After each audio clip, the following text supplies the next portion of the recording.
Sa mahahabang linggo ng Operation Roaring Lion, naglabas ang IDF at US military ng maraming footage ng mga pag-atake sa ballistic missiles, UAV at puwersang pandagat at panghimpapawid ng Iran. Isasara agad ang media outlet na ito at magpapatuloy tayong lumaban ng buong lakas laban sa mga bansang terorista at siyempre pati na rin sa mga taong terorista. Tinatayan na matapos ang Operasyon Umaalulong na Leon, may naiwan pa ang 1,000 hanggang 1,000 at 500 ballistic missiles ang mga Iranian. Meron pa ring malaking arsenal na magagamit ang Iran at ang US at Israel sa digmaan mula Pebrero 28 hanggang Abril 7 ay tila tinanggal lamang ang 30% ng kafayahang misil ng Iran. Kaya't ito ay isang tiyak na kabiguan para sa Iran. Ngunit ang Iran, malinaw naman, gaya ng nakita natin mula sa mga pag-atake kahapon sa Israel, ay aktibo at operational pa rin.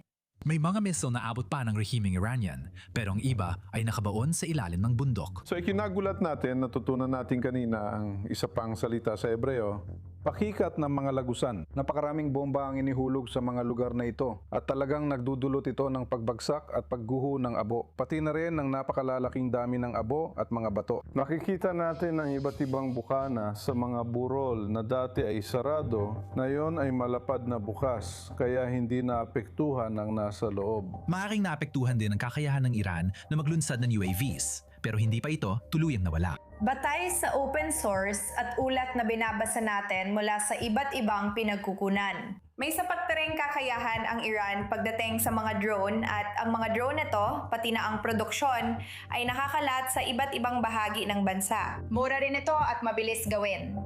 Patuloy pa rin silang gumagawa ng mga ganitong kakayahan kahit na sa tinatawag na tigil putukan.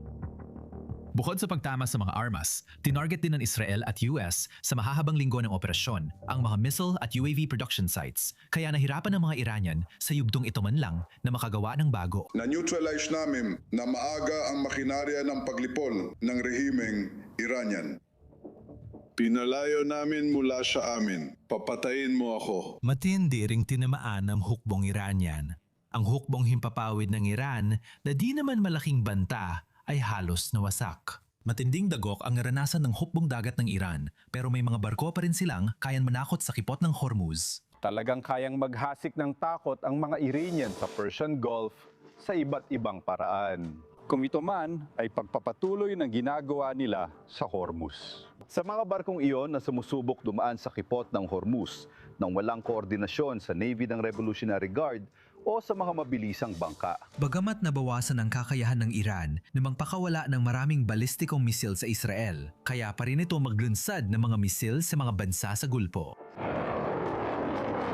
Humigit kumulang 2,000 missile ang pinaputok sa mga bansa sa Gulpo sa Operasyon Roaring Lion. Siyam na raan sa mga ito ay sa United Arab Emirates.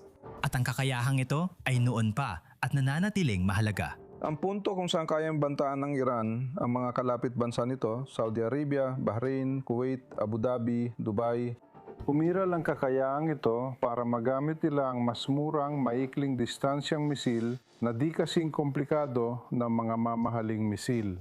Marami pa rin ganito mga misil sa kanilang arsenal na pinapaputok patungo sa estado ng Israel.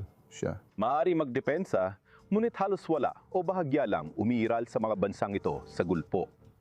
Siguro ilalabas nila rito ang unit ng Emirates. Nakikita rin natin na kapag umatake ang Iran, talagang mas lalo pa silang umaatake.